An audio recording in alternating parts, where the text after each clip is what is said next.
memanjangkan sangat daripada sudut bila saya tengok orang-orang yang dekat sini, saya rasa untuk kita define manhaj salaf ini tak payah define panjang lah. Rasanya orang semua orang sunnah. Kalau kita buat dalam teori itu kena define panjang. Jadi dengan saya tak nak saya nak minta di kalangan panel kita pada orang pertama dalam 5 minit yang pertama terus kepada intipati. Apa dia intipati manhaj salafus salih daripada sudut akidah, syariah dan akhlak, iaitu Islam yang betul. Jadi ini saya persilakan bermula dengan saya mulakan dengan pengurus IQ kita Ustaz Sazali Syamsuddin untuk memberikan pembukaan wacana.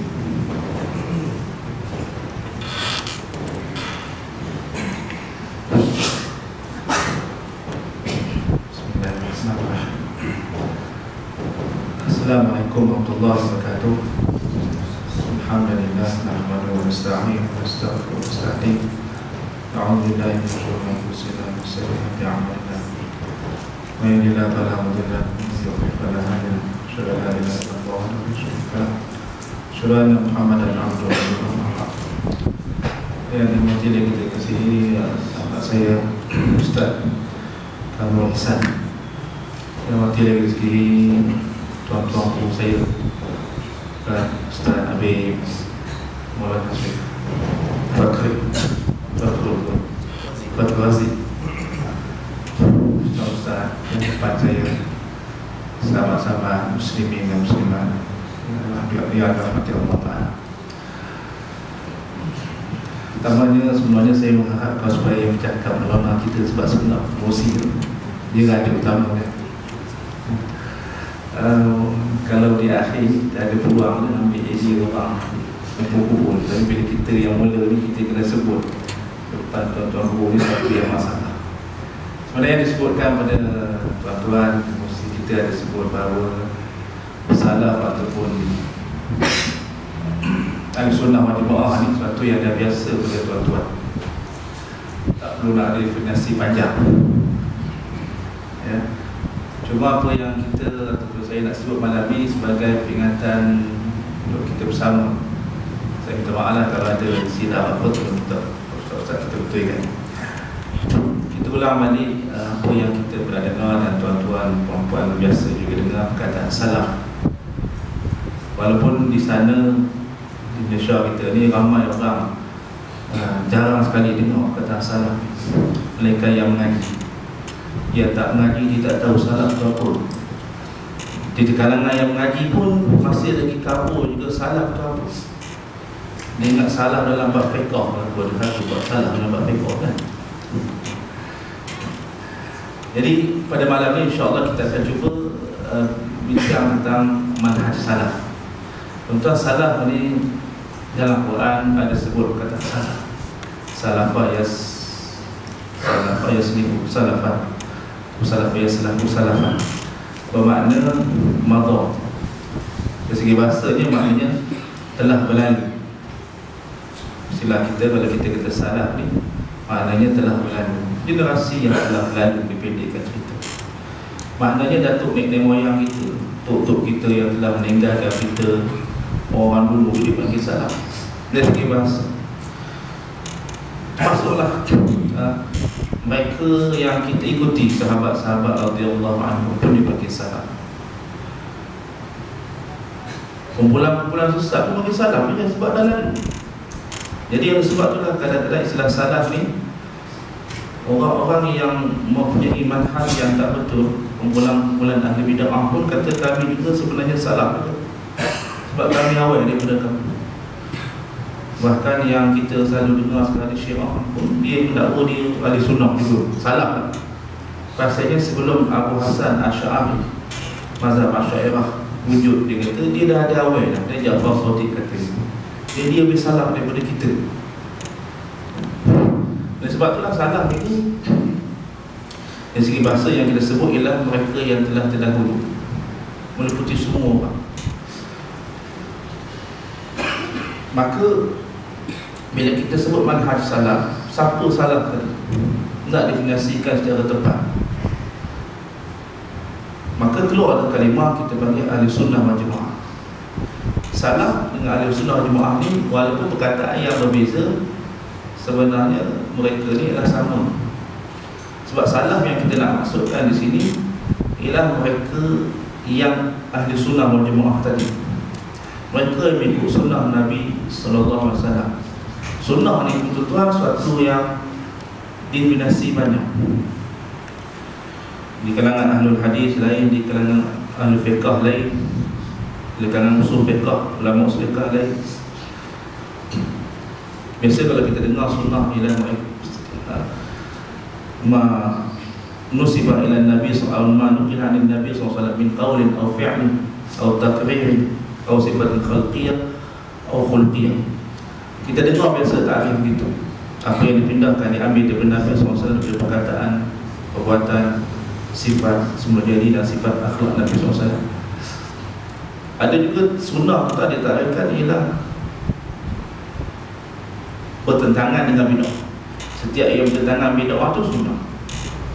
Ada juga yang bertanya sunnah ni apa yang tidak menyalahi syarak, sunnah.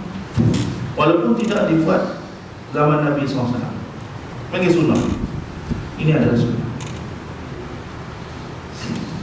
Tapi begini tuan-tuan, sunnah yang tidak, sunnah ialah sesuatu yang tidak menyalahi syarak ni, zaman kita ni kena dihalaikan. Setiap yang tidak menyalahi syarak itu adalah sunnah Nabi SAW. Supaya mereka yang menghususkan amalan mereka itu sebagai sunnah, sebenarnya itu bukan sunnah Nabi SAW. Kenyataan yang dia kata ini adalah sunnah, ini semuanya bukan sunnah. Bila kita tengok dia campur dengan syarak, supaya kita nampak jelas, supaya sunnah ni tidak nampak seolah-olah kita katakan sunnah tu ada zaman Nabi je. Selepas zaman Nabi kalau tak ada, itu bukan sunnah. Jadi masalah. Jadi kita nak biar sunnah ni nampak bahawa apa yang tidak menyalahi syarak itu sunnah. Itu dari segi apa? Istilah. Kita tak masuk dalam masalah akidah, kita nak cerita masalah istilah. Sebagai contoh, untuk zaman sekarang dia terkenal dengan kata makanan sunnah. Makanan sunnah tu apa? Orang akan faham makanan sunnah apa dia? Susu kambing. Susu kambing makanan sunnah. Nasi ayam bukan makanan sunnah. Jadi kita makan tadi makan apa? Makanan bid'ah namanya. Memang Rasulullah tak makan nasi ayam, tapi nasi ayam tu bukan bid'ah, sunnah juga. Sebab tidak menyangkahi syarak. Supaya jangan nanti orang menggunakan istilah sunnah ni hanya untuk mereka saja dan merosak istilah sunnah. Jadi istilah sunnah bukan yang tidak bercanggah dengan syarak. Ada juga istilah lain, tapi nak cerita bahawa bila kita sebut ahli sunnah wal jamaah dalam masalah akidah, sudah tentulah mereka-mereka yang mengikut sunnah Nabi SAW. Secara ringkas mudahnya, sunnah Nabi SAW ialah Al-Quran dan hadis Nabi SAW. Apa yang Rasulullah bawa itu Al-Quran dan sunnah, perbuatan perkataan Nabi SAW itu adalah sunnah Nabi SAW. Senang cerita, mereka yang ikut sunnah Nabi SAW dan mereka yang berada di jalan Nabi SAW yang bawa Al-Quran dan hadis Nabi SAW. Jadi salah untuk yang kita maksudkan salah tadi, mereka yang mengikut sunnah Nabi yang sahih. Jamaah itu pun dari segi bahasa pun banyak ke mana. Jamaah tuan-tuan artinya satu kumpulan manusia. Satu kumpulan manusia. Jamaah tabligh pun jamaah, jamaah akam pun jamaah, PAS pun jamaah, UMNO pun jamaah, semua jamaah. Tapi dari segi bahasa jamaah, tapi yang dimaksudkan jamaah di dalam konteks bila kita akidah al-sunnah wal jamaah, maka refer kepada hadis Nabi SAW yang Rasulullah kata ketika ditanya oleh sahabat, siapakah mereka yang selamat? Rasulullah kata, umat aku akan pecah 73 kumpulan, 72 dalam neraka, 1 dalam syurga. Sahabat tanya siapa? Rasulullah kata al-jamaah. Al-jamaah sini artinya apa dia? Mereka yang berada pada di atas kebenaran. Jadi mana jemaah yang berada di atas kebenaran? Itu adalah jemaah sesuai dengan apa yang disebut oleh Ibn Mas'ud, ma wafaqal haq, al-jamaah ma wafaqal haq wa in kunta wahidan. Jemaah ialah apa yang menepati betul dengan syarat walaupun kamu seorang. Jadi jemaah ni yang awal sekali ialah para sahabat radhiyallahu anhu. Mereka ada kumpulan jemaah yang kena yang di atas landasan Nabi sallallahu alaihi wasallam. Itu sebab dalam hadis lain Rasulullah kata ma'ana alaihi wa ashabi. Mereka ni yang selamat tadi adalah apa yang aku di atasnya adalah sahabat dalam urusan akidah dan syariat. Oleh sebab jamaah tadi adalah para sahabat Nabi sallallahu alaihi wasallam. Jadi kita sebut salaf, kumpulan yang terdahulu, dia tidak lepas apa dia? Ialah mereka yang ikut sunnah Nabi SAW dan ikut jemaah para sahabat Nabi radhiyallahu anhu. Saya rasa tak boleh banyak tuan. Saya pun masih lagi apa nak start ni slow kan. Jadi setakat dulu Allah Alam balik pada kursi ni. Saya tak sepanjang apa yang Ustaz Sadali dah cakap. Saya nak terus pada Ustaz Habib, atau Ustaz Habib terus sambungkan dia. Dia pasal ini dia baca nama jadi Ustaz Habib tu. Dalam pertama ni bagi apa saja yang dalam surat kita berkenaan anak kita, anak saya nak bagi ruang pada panel supaya dia tak panel ni tak rasa bila saya bagi satu-satu soalan tertentu dia terikat dengan soalan saya. Saya tak nak panel ni terikat dengan soalan saya. Saya nak bagi panel bagi apa yang ada dalam fikiran masing-masing. Jadi silakan. Bismillahirrahmanirrahim. Assalamualaikum warahmatullahi wabarakatuh. Alhamdulillah wa kafa wa salamun ala ibadihi alladhina istafa amma ba'd.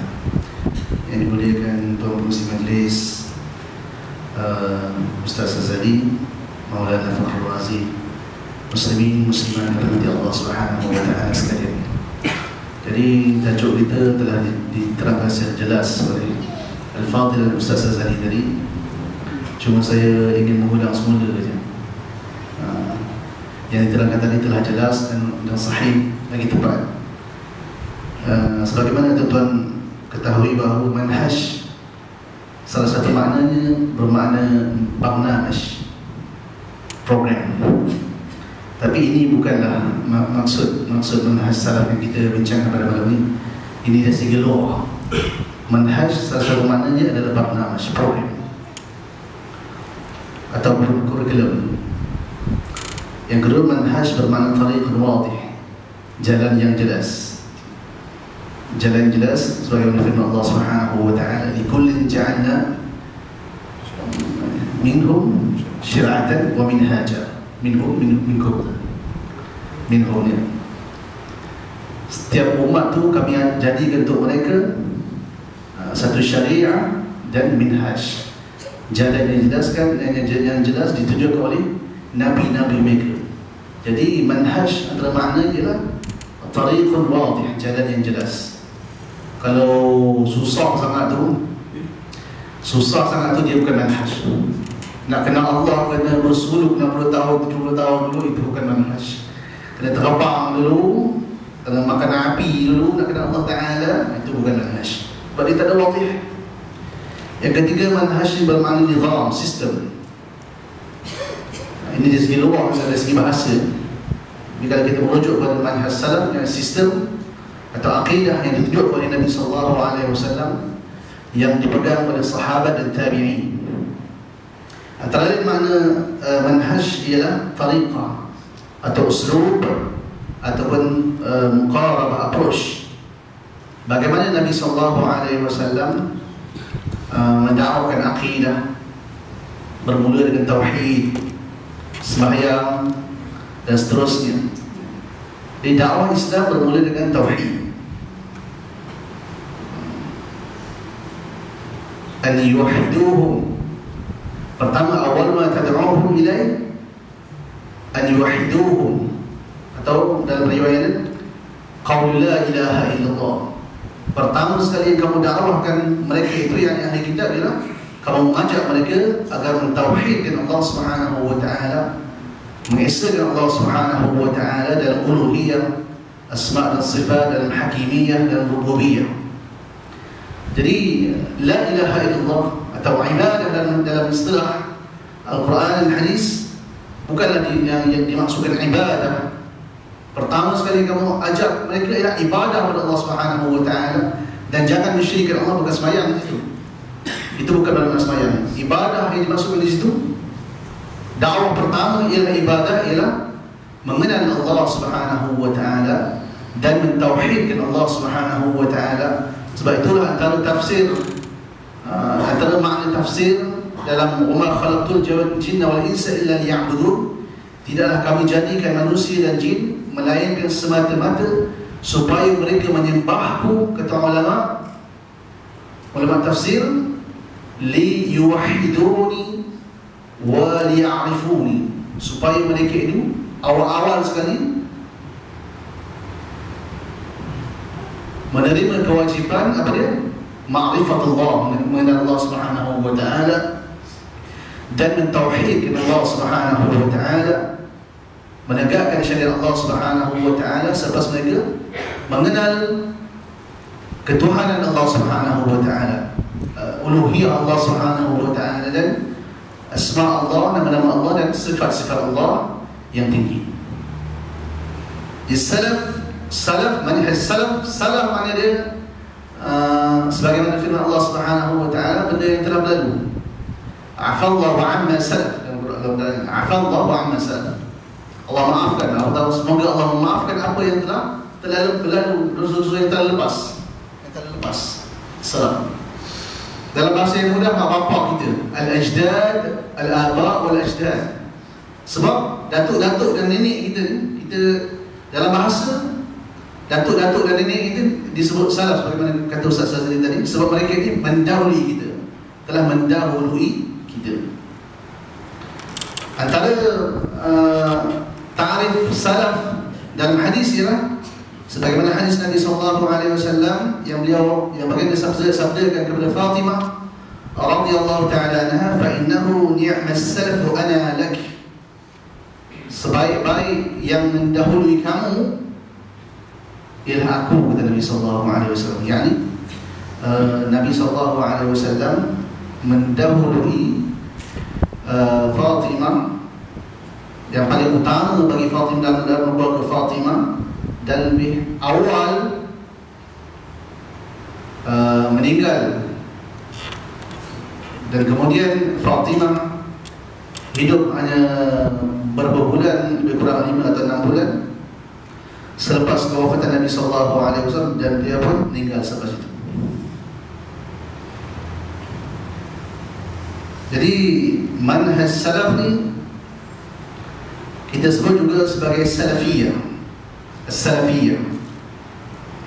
As-salafiyah disebut oleh Syekh Salih Fauzan dengan ta'rif as-sayr ala manhaj as-salaf min as-sahabah wat-tabi'in wal-qurun al-mufaddalah, berjalan di atas manhaj salaf atau sistem salaf, mengikut cara sahabat, tabi'in dan qurun yang terawal dalam aqidah wal faham dan kefahaman dan suluk, yakni akhlak, dan mengikuti manhaj salaf ni adalah satu kewajiban. Dia bukan sunat atau dia bukan harus. Tidak diberi pilihan untuk kita mahu atau tidak mahu untuk mengikuti manhaj salaf.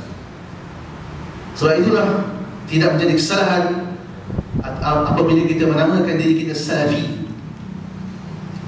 dalam bentuk doa lah, bukan bentuk kita isti'la' ala al-akhir, bukan dalam bentuk kita membangga-banggakan diri kepada orang lain, aku salafi kamu tidak, bukan.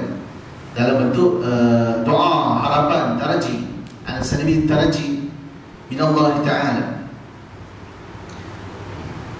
Dan Syekh Salih Al-Utsaimin mengatakan as-salafiyah ila ittiba' manhaj Nabi sallallahu alaihi wasallam wa ashabihi.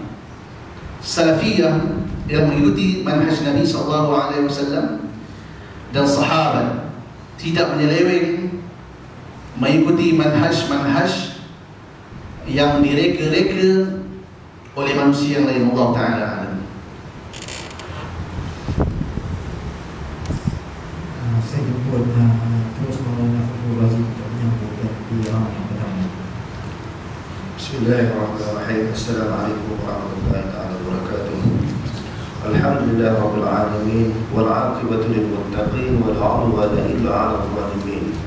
Asyhadu an la ilaha illallah wahdahu la syarika lah, wa asyhadu anna Muhammadan 'abduhu wa rasuluh. Allahumma shalli wa sallim wa barik 'ala Muhammad wa 'ala alihi wa ashabihi ajma'in. Allahumma rabbi shrah li sadri wa yassir li amri wa hlul 'uqdatam min lisani yafqahu qawli. Wa la hawla wa la quwwata illa billahil 'aliyyil 'azim. Allahumma la sahla illa ma ja'altahu sahla wa anta taj'alul huzna in syi'ta sahla. Rabbi yassir wa la tu'assir wa atmim bil khair. Amma ba'd. Yang dihormati dan dikasihi sahabat saya Tuan Muslimis dan juga rakan-rakan daripada ahli pena sekalian, seterusnya kepada hadirin hadirat yang dihormati dan dikasihi sekalian. Pertama-tama marilah sama-sama kita merafakkan setinggi-tinggi kesyukuran kepada Allah Subhanahu wa taala kerana telah memberikan kekuatan kepada kita semua pada malam ini untuk sama-sama kita berada di dalam liqa'an ilmi, majlis ilmu yang dinamakan forum, bagi membincangkan hubungan dengan masalah manhaj salafus salih. Jadi saya nak sambung sedikit daripada apa yang telah dibincangkan oleh dua sahabat saya tadi, hubungan dengan apa itu makna salaf. Kita masih di dalam peringkat ta'rifat. Salaf sebagaimana yang disebutkan tadi daripada perkataan salafa yaslufu salfan wa sulufan, yakni taqaddama wa sabaqa. Maksud salaf ni maknanya orang yang mula-mula, generasi yang awal, generasi yang pertama dari kalangan umat ini. Maknanya daripada kalangan umat Nabi Muhammad SAW, mereka dulu daripada kita. Mereka golongan terawal, mereka golongan yang pertama. Dan Allah Subhanahu wa taala telah menyebut perkataan salaf ini di dalam banyak ayat-ayat Quran, dan sebahagian daripadanya telah disebut, dibaca oleh sahabat-sahabat saya tadi. Ayat yang lain Allah Subhanahu wa taala berfirman di dalam Al-Quran, "Faj'alnahum salafan wa mathalan lil akhirin." Dan kami jadikan mereka itu generasi awal, golongan yang pertama, wa mathalan lil akhirin, dan pengajaran bagi orang yang terkemudian. Ayat ini mengisahkan tentang bila Rasulullah SAW menyampaikan dakwah Islamiah di bumi Mekah, lalu Rasulullah dihina, dikutuk, dicaci dan diperlakukan dengan sewenang-wenangnya oleh penduduk-penduduk Mekah. Allah Ta'ala nak mententeramkan Nabi. Nabi rasa satu tekanan kepada dia dengan tentangan yang dilakukan oleh penduduk-penduduk Mekah. Nabi rasa tertekan. Lalu Allah Subhanahu wa taala kata, "Wahai Muhammad, kamu bukan golongan yang pertama yang berhadapan dengan ujian dan tekanan ini. Termasuklah nabi-nabi yang terdahulu." Sebahagian daripada nabi-nabi tersebut Allah Ta'ala gambarkan, rakamkan kisah ini di dalam Al-Quran tentang peristiwa yang berlaku kepada Nabi Musa AS. Bila Fir'aun dan pengikut dia menentang, melawan perjuangan yang dibawa oleh Nabi Musa AS, kemuncak daripada kesyirikan dan kezaliman yang dilakukan oleh Fir'aun, dia kata, "Ana rabbukumul a'la." Aku Tuhan kamu yang maha tinggi. Lalu bagi membalas, bagi mengenakan tindakan daripada kezaliman dan kesyirikan Fir'aun, Allah Subhanahu wa taala menenggelamkan Fir'aun di dalam lautan. Setelah Allah Ta'ala hapuskan, musnahkan Fir'aun, Allah Ta'ala kata, "Faja'alnahum salafan."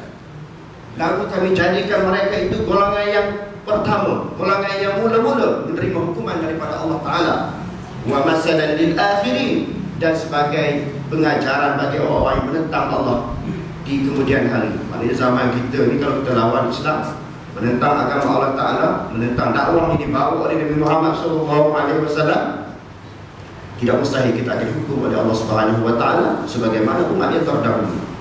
Bila kita bincangkan salaf ini golongan yang terawal, golongan yang pertama, golongan yang terdahulu, sudah tentu generasi pertama, generasi yang awal daripada kalangan umat ini adalah sahabat Nabi. Yang keduanya tabi'in, yang ketiganya tabi'ut tabi'in. Kerana tentang kesalahan mereka telah diakui oleh Allah Ta'ala. Tentang kesalahan, bukan kesalahan. Maknanya sahabat tabi'in, tabi'ut tabi'in ini, sahabat itu sendiri, tentang kesalahan mereka, tentang mereka adalah merupakan golongan yang terawal, telah diiktiraf oleh Allah Subhanahu wa taala, telah diakui oleh Allah Subhanahu wa taala di dalam Al-Quran. Allah Ta'ala berfirman di dalam surah Al-Anfal, والسابقون الأولون من المهاجرين والأنصار والذين اتبعوهم بإحسان رضي الله عنهم ورضوا عنه وأعد لهم جنات تجري تحتها الأنهار خالدين فيها أبدا ذلك الفوز العظيم. Yang bermaksud was-sabiqunal awwalun, mereka itu golongan yang awal-awal, golongan yang mula-mula, iaitu daripada kalangan muhajirin, ansar, dan golongan yang akan mereka itu tabi'un dan tabi'ut tabi'in. Kesemua golongan ini Allah Ta'ala kata radhiyallahu anhum wa radu anhu. Allah Ta'ala redha, setuju kepada mereka semua, dan mereka juga setuju redha kepada Allah Subhanahu wa Ta'ala. Tadi Al-Fadhil Ustaz kita tadi sebut masalah Syiah. Dia ada definisi dia sendiri buku masalah. Dia mengaku dia juga ada sunnah wal jamaah. Padahalnya kalau kita baca dalam kitab Syiah, dan kan kita buat bincang masalah Syiah kalau Ustaz, dia hanya mengiktiraf mengakui beberapa sahabat saja yang Islam, yang diterima oleh Allah Ta'ala, yang masuk syurga, yang betul-betul sahabat Nabi.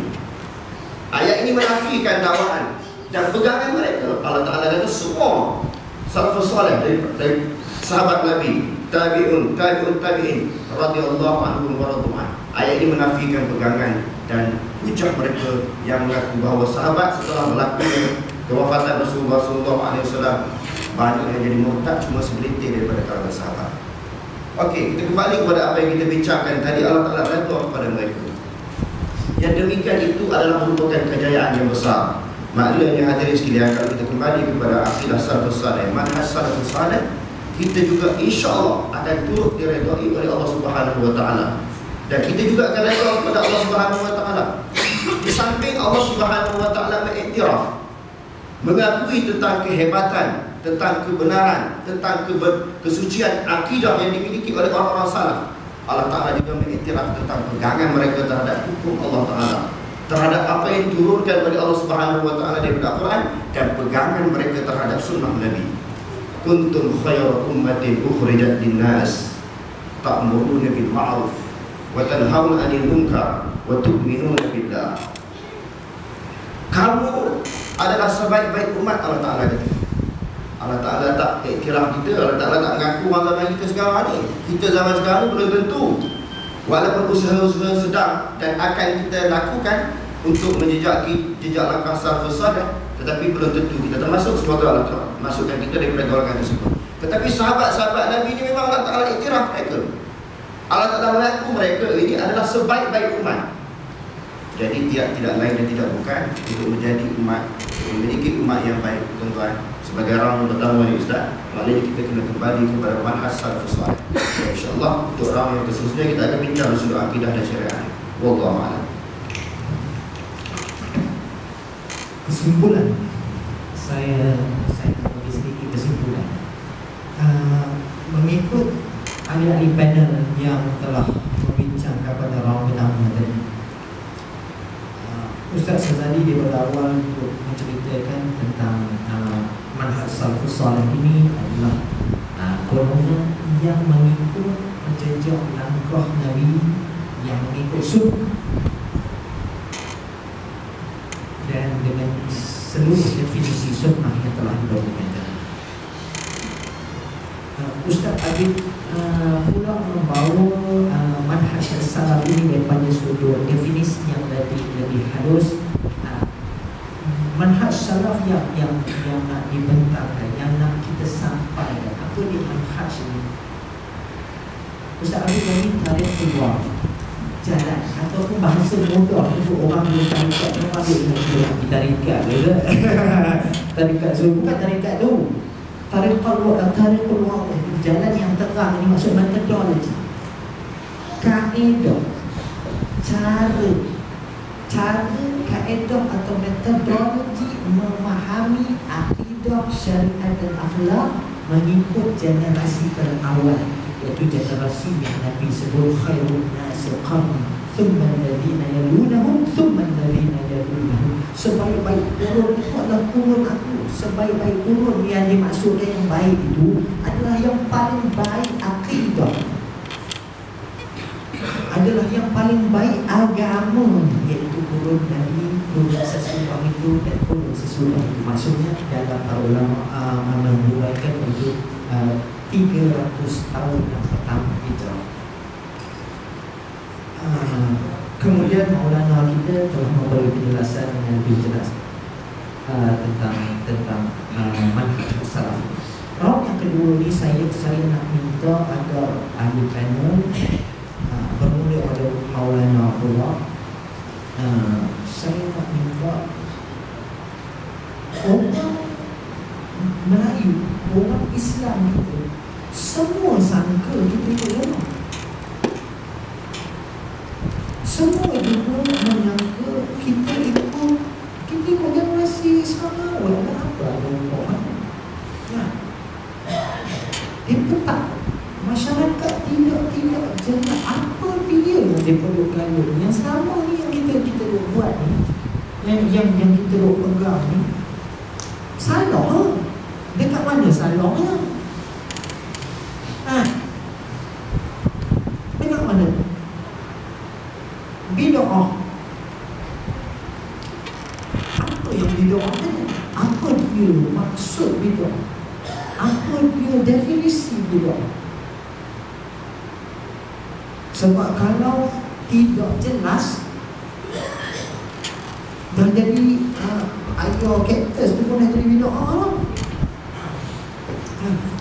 Jadi para ulama fiqh, ulama usul fiqh membuat kaedah al-aslu fil ibadatil manu wa fil adatil ibadah.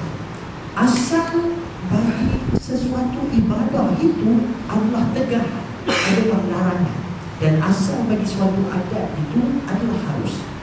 Jadi dengan kaedah ini saya harap ahli panel kita dapat urai agar orang nampak boleh membezakan apa dia tuntutan sunnah itu dari sudut akidah dan ibadahnya, dan bagaimana aplikasinya dalam agama muamalah.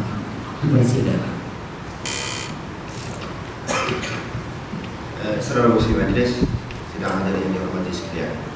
Jadi soalan yang dikemukakan, apa salahnya? Apa yang tak betulnya yang dibuat oleh masyarakat sekarang ni yang dianggap oleh sebahagian daripada golongan yang ada sunnah lah, Wahabi, Salafi, itu istilah yang dicipta oleh orang. Apa salah yang kita buat? Sebenarnya salah tak salah, ukurannya adalah Quran dan hadis Nabi. Allah Ta'ala sebut dalam Quran, فَإِنْ تَنَزَّعْتُمْ فِي شَيْءٍ فَرُدُّوهُ إِلَى اللَّهِ وَالرَّسُولِ إِنْ كُنْتُمْ تُؤْمِنُونَ بِاللَّهِ وَالْيَوْمِ الْآخِرِ ذَلِكَ خَيْرٌ وَأَحْسَنُ تَأْوِيلًا. Jika kamu berselisih pendapat di antara satu sama lain, hendaklah kamu kembali kepada Allah, iaitu kepada Al-Quran, yang keduanya kepada Sunnah. Sekiranya kata Allah Ta'ala kata sekiranya andainya kamu betul-betul beriman kepada Allah dan hari akhirat. Maknanya bagi kau sekiranya masyarakat sekarang, orang Melayu sekarang yang mengaku beragama Islam, yang dia merasakan dia betul-betul beriman kepada Allah Subhanahu Wa Taala, mestilah semua perkara yang berkaitan dengan agama ini disandarkan, diputuskan dengan Al-Quran dan Sunnah. Sebab itu kita sebut sahabat, generasi sahabat, tabi'in ini adalah merupakan salafus salih, golongan yang terdahulu yang salih, yang baik. Kerana betul-betul setiap persoalan yang berkaitan dengan agama disandarkan kepada Quran dan Sunnah. Saya dapat beberapa contoh yang ada dilakukan amalan masyarakat sekarang yang juga ada orang Melayu. Bila kita tegur, dia kata, apa salahnya? Orang tua-tua dulu buat. Jadi kalau orang tua-tua dulu buat, kita pegang dengan pegangan ataupun amalan orang tua-tua dulu, kita ni tak berubah dengan orang musyrikin Mekah. Bila ditanya, Ustaz, kenapa orang Muslim berada? Qalu wajadna alaiha aba'ana awalau kana aba'uhum la ya'qiluna syai'an wa la yahtadun. Kenapa kamu buat begini-begini? Oh, nenek kami dulu buat. Tok nenek kami dulu buat. Satu contoh yang mudah difaham sekali Muslim Arab. Sebenarnya saya ada satu kuliah ada satu tempat, sebelum saya nak baca, orang Ustaz, dia baca Yasin dulu 3 kali. Baca doa awal tahun akhir tahun, saya tak payah. Saya datang di sini dijemput untuk mengajar. Saya nak mengajar, bukan nak baca Yasin 3-4 kali. Dalam kuliah saya sebutlah benda-benda ini tidak sunnah. Jadi orang yang menjadikan satu akidah, amalan dia di dalam masyarakat ini dah jadi sebatian. Sebagaimana pengikut Nabi di Bani Israel yang menentang Nabi Musa AS. Semasa peninggalan Nabi Musa AS selama 40 hari bermunajat di Bukit Tursina, nak minta Allah Ta'ala turunkan Taurat, mereka sembah anak sapi. Nabi Musa balik selama 40 hari terkejut tengok sembah anak sapi. Jadi penyembahan mereka terhadap anak sapi yang dianggap sebagai Tuhan, Allah Ta'ala kata wa usyriku fi qulubihimul ajla bi kufrihim. Sembahan mereka terhadap anak sapi itu telah menjadi sebatian, jadi darah daging, tak boleh nak pisah. Anak sapi itu dianggap sebagai Tuhan. Kita bimbang hadirin sekalian, perkara ini menjadi akidah kepada orang Melayu yang mengaku agama Islam. Buat sesuatu perkara itu tidak melandaskan kepada Quran dan Sunnah. Jadi kesimpulannya, salaf yang masuk sekali lagi dalam kaitan dengan tajuk yang dibincangkan, bahawa salaf ini generasi sahabat dan tabi'in menyandarkan semua urusan agama mereka, sama ada di sudut politik, di sudut akhlak, di sudut akidahnya, di sudut syariatnya, berdasarkan kepada Quran dan hadis. Kalau apa-apa yang tidak ada dalam Quran dan hadis, mereka tak diterima, kecuali perkara-perkara semasa yang perlu beristihad, yang tidak pernah wujud di zaman Nabi. Kalau buat ibadah, sebagaimana Tuan Tursi sebut tadi, tak boleh pandai-pandai reka, tak boleh pandai-pandai cerita. Tuan-tuan mungkin duduk di bandar, duduk di Pekan, saya duduk di kampung, banyak berhadapan dengan masalah-masalah ini. Tadi saya sebut tadi apa dia doa awal tahun, akhir tahun, 10 Syaban, semuanya baik. Orang baik, orang mati. Saya cerita lah benda-benda yang lain, banyak. Jadi nak cerita ni, apa salahnya? Maknanya sesuatu perkara yang dianggap sebagai ibadah. Umpamanya kita kata, yang salah orang buat bila mati, buat penuh arwah. Penuh arwah ni, Rasulullah tak pernah buat, sahabat tapi kita pun nampak, dan 4 mazhab tak pernah buat. Kalau kita baca dalam Fiqhul Akbar, dalam mazhab Hanafi atau Muhammadul Mukhtar, membid'ahkan penuhi arwah. Kalau dalam mazhab Syafi'i, orang ramai kadang-kadang kami bukan mazhab Hanafi, kami Syafi'i, kita boleh buka di dalam idaman penuntut, Buayatul Tulab, Sabilal Muhtadi, I'anatul Talibin, Majmu' Imam Nawawi, semua kata bid'ah. Lagi buka penuhi arwah.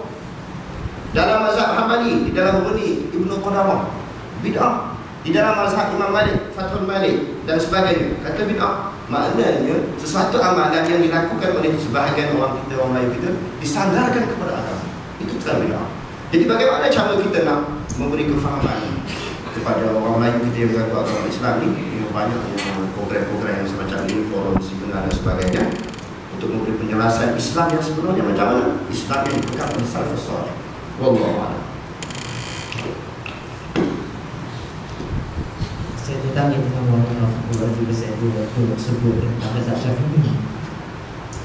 Dia orang Melayu, dia lain. Dia mazhab Syafi'i afdal. Sebab dia punya mazhab Syafi'i dia lebih afdal daripada Imam Syafi'i sebenarnya.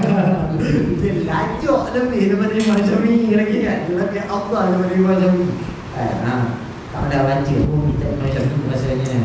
Kapi-kapi duduk cerita mazhab Syafi'i tanya. Kau nak baca kita alok ni? Al-Risal. Tak pernah baca pun, tak pernah cerita mazhab Syafi'i, rapi-rapi je. Saya nak minta Ustaz Habib sebagai orang yang lulusan usul fiqh dan daripada Jordan, orang guru kita dalam bidang fiqh, agar bagi pencerahan bagi kita macam mana kita nak membezakan perkara akidah, perkara ibadah dengan perkara muamalah, agar ada satu guideline yang jelas. Kalau perkara akidah ibadah, bila orang cerita sesuatu, kita nak terima dulu ke tak jelas dalil itu kesahihannya, kita nak terima dulu ke kita nak tolak dulu? Ustaz, boleh ke kita ambil dulu kemudian kita periksa? Jadi minta tafadhal. Bismillahirrahmanirrahim. Sebagaimana yang disebutkan oleh Ustaz Fawad Ihsan tadi, kaidah ataupun prinsip al-asl, prinsip dalam fiqh ataupun ibadah, al-aslu fil ibadah al-man', asal dalam ibadah ialah larangan. Yani al-man' di sini bermakna tahrim, haram. Haram kita menerima satu-satu amalan, contohnya mandi bunga ataupun baca Yasin beramai-ramai sebagai ibadah, sebagai sunnah, atau sembahyang-sembahyang tertentu. yang dibuat oleh kumpulan-kumpulan tertentu sebagai sunnah Nabi SAW.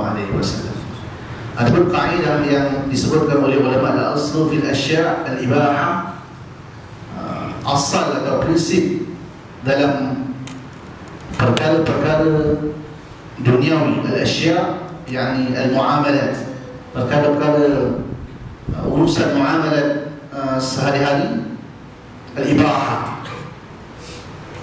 adalah harus. Berbeza, ibadah tidak boleh dilakukan melainkan dengan nas, dengan dalil. Sebaliknya muamalat dia lebih luas. Buatlah apa saja pun, berniagalah macam mana pun, selagi tidak ada larangan di dalamnya, tidak ada unsur-unsur riba contohnya, tidak ada gharar. Muamalat ini luas selagi tidak ada dalil yang mengharamkan. Ini dua kaedah yang masyhur dalam kitab-kitab fiqh yang diperbincangkan oleh ulama usul fiqh.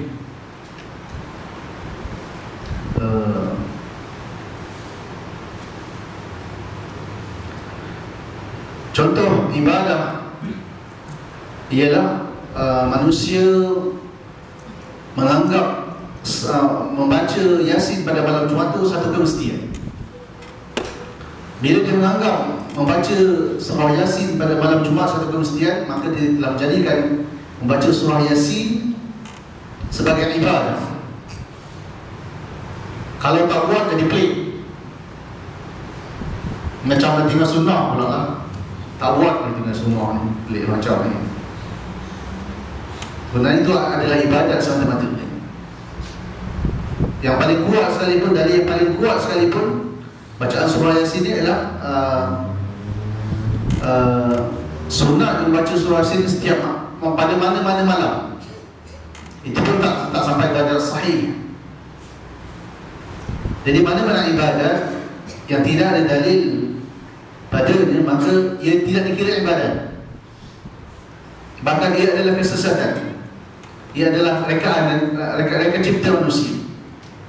Dipandang ibadat dan dipandang baik oleh hawa nafsu manusia semata-mata. Itu dalam bab fiqh. Jadi fiqh, ibadat mestilah berdasarkan Al-Quran dan Hadis. Mesti ada dalil di dalam Al-Quran dan Hadis. Adapun muamalat, macam-macam cara kita boleh niaga contohnya, selagi tidak terlibat dengan perkara-perkara yang diharamkan oleh Allah Subhanahu wa ta'ala. Muamalat lebih jelas, lebih luas. Tapi dalam ibadat mesti ada dalil. Sebab tu ada satu kitab tu nama dia Fiqhud Dalil, ditulis oleh Dr. Ain Al-Qarni. Buku bagus dibaca sebab semua ibadat yang disusun oleh penulis disertakan dengan dalil daripada Al-Quran dan daripada ayat Al-Quran dan hadis yang sahih. Begitu juga yang lebih penting ialah akidah. Akidah ni apa sahaja yang Allah Subhanahu wa ta'ala sebut, apa saja yang diberitakan oleh Nabi SAW, kita kena terima bulat-bulat, secara mutlak, taslim, sepenuh-penuh penerimaan, tanpa mendebatkannya. Dan inilah yang menjadikan seorang itu bid'ah atau sunnah. Kalau dia menerima ayat Quran itu secara mutlak, maka dia tak ada sunnah. Tapi kalau dia macam tapi, kalau tahu, dia macam susah. Contohnya Ar-Rahman wa 'ala al-'arsy istawa, Allah Maha Tinggi, istiwa di atas arsy, maka kita menerima sepenuhnya. Itulah sifat Allah Subhanahu wa ta'ala. Memang betul ya, Allah Subhanahu wa ta'ala itu Maha Tinggi, bersifat 'ulu, Maha Tinggi, sebagaimana akhir ayat Al-Kursi, wa huwal 'aliyyul 'azim. Itu yang betul. Tapi kalau ada ustaz dalam YouTube dia kata Allah tu bukan di atas langit, Allah tu bukan di atas arsy, bukan pula. Allah mengisbatkan sifat atau perbuatan dia, tapi datang kita kata bukan pula. Ada kita nafikan atau kita ingkar. Dalam bahasa kasar kita kafir pula dengan ayat itu. Ini bid'ah. Dia bid'ah ni dia besar sangat sebab dia dalam dia ada satu bentuk ingkar, dan dia salah satu ada unsur-unsur tasyri', mencipta syariat baru atau agama baru dalam dia. Bid'ah tu besar. Yang berkata kullu bid'atin dhalalah wa kullu dhalalatin fin nar, kan?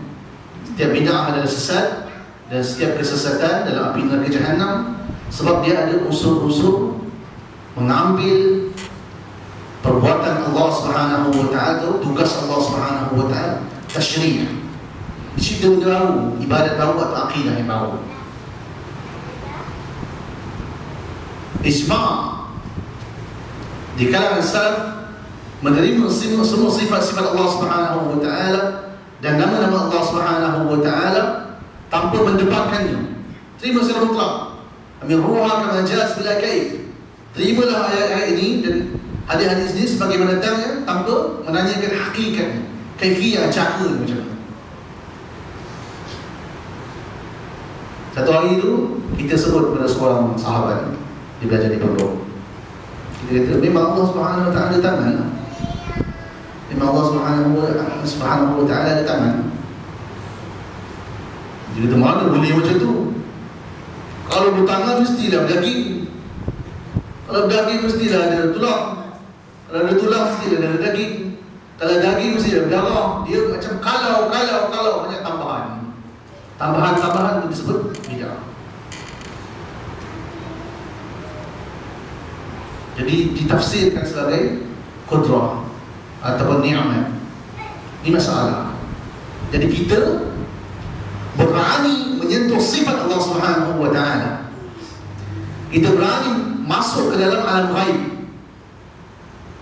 Kita menyentuh perkara-perkara gaib yang berkaitan dengan zat Allah Subhanahu wa taala dan sifat-sifat Allah Subhanahu wa taala yang maha agung, yang maha tinggi. Kita berani. Ini disebut bid'ah. Ini bid'ah paling bahaya sekali. Sebab tu ulama bila menuliskan kitab sunnah, dia tulis kitab sunnah, akidah al-sunnah. Sunnah dia sebut adalah akidah,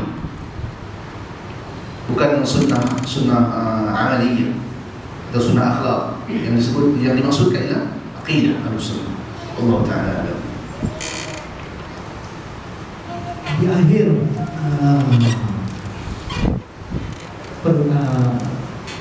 hujah Ustaz Habib tadi banyak menyentuh perkara akidah. Saya nak sambung dengan Ustaz Sadani supaya Ustaz Sadani sambung. Orang-orang Melayu kita ni pegang akidah. Dia kata akidah ada sunnah. Dia tak tahu silap semua salah ni, dia tak tahu. Nah, dia tahu aku ada sunnah. Jadi saya nak minta Ustaz Sazali bagi pencerahan yang akidah yang orang Melayu duk pegang, yang kita duk belajar dekat sekolah, yang Allah tu kejap ada, kejap tak ada ni semua kan.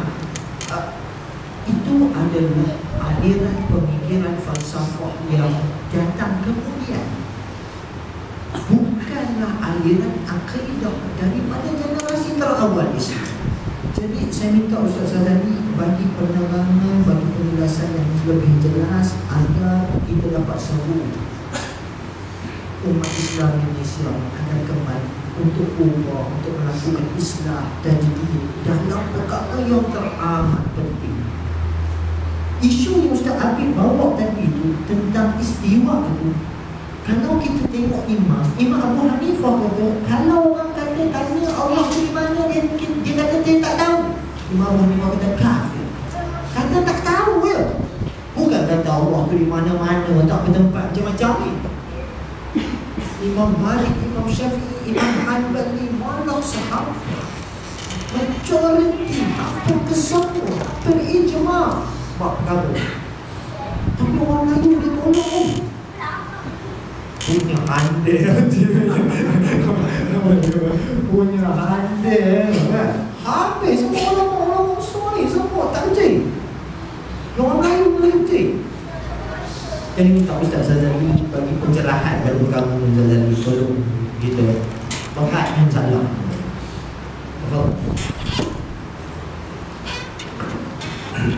Terima kasih sahabat saya dan tuan-tuan.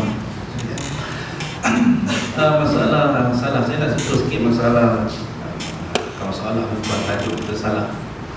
Salah ni yang sebut sahabat kita bahawa salah ni mereka yang telah dahulu ataupun dengan pengajian yang sebut. Saya nak buat pembahagian. Kita boleh bagikan salah ataupun ada sunnah, salah sunnah. Ada sunnah dua kita nak kata sekali sama saja ada sunnah di mana salah. Pertama dari segi masa bila kita sebut salah, masa salah ni atau dari segi masa, ulama-ulama meletakkan 300 kurun yang awal sesuai dengan hadis Nabi SAW yang Rasulullah berkata khairul quruni qarni thumma alladhina yalunahum thumma alladhina yalunahum. Sebaik kurun ialah kurunku, kemudian kurun selepas daripadanya dan kurun yang selepas daripadanya, 300 tahun. Maknanya sahabat, tabi'in dan tabi'in. Jadi kurun 300 kurun ni dari segi masa kita kata salah. Selepas 300 tahun ni kita panggil khalaf. Sebab bila kita sebut salah, dia ada lawan dia khalaf. Dia tak ada bila sebut salah, lawan dia mazhab Syafi'i. Tak ada. Sebut salah, lawan dia mazhab Hanbali, Hanafi, Maliki. Tak ada. Salah, lawan dia tak ada. Bila sebut salah, lawan dia khalaf.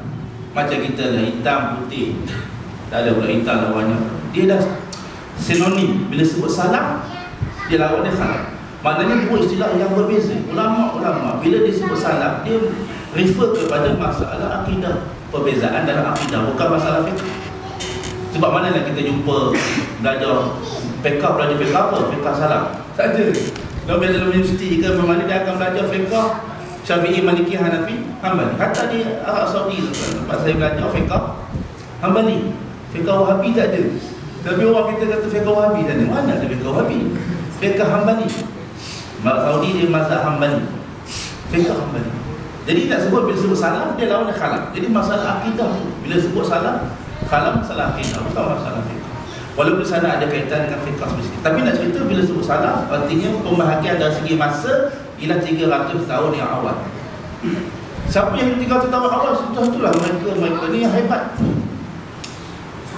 Bermula Nabi SAW bila nak sebut sahabat-sahabat, tabi'in, ulama-ulama hadis, ulama-ulama fiqh, imam-imam mazhab, imam-imam tafsir, semua hidup zaman itu. Dari segi masa, yang kedua, salah ni pembahagian dari segi sebenarnya saya dah cantum dari segi masa. Yang kedua dari segi orangnya. Siapa orang salah tu? Bahagian maka disebutkan tadi yang disebut tadi jawapan dah masuk sekali, iaitu sahabat, tabi'in, mereka-mereka yang hebat dari segi ilmu, warak dan sebagainya. Tadi masa 300 tahun. Yang kedua orangnya, orang yang hidup di kalangan. Walaupun orang yang hidup zaman waktu hebat-hebat, orang soleh, warak dan sebagainya, ada muncul pada zaman itu juga kumpulan-kumpulan yang sesat. Seperti Syiah. Sebelum tu yang awal wafat muncul keluar daripada orang Islam ni ialah fahaman Khawarij. Sebab salaf ni ataupun Ahlussunnah ni mereka ni bukan Khawarij. Keluarlah pada Syiah, Mu'tazilah dan sebagainya zaman tu, Mu'tazilah zaman tu keluar. Zaman-zaman. Tapi mereka masa tu adalah golongan minoriti. Kalau pilihan raya kalah. Tapi zaman ni lah ni kalau kita masuk pilihan raya kita kalah. Pasal kita minoriti. Dari segi orang, dari segi yang ketiga, yang pertama segi masa, yang kedua dari segi orang, secara umumnya mereka yang salah ni mereka yang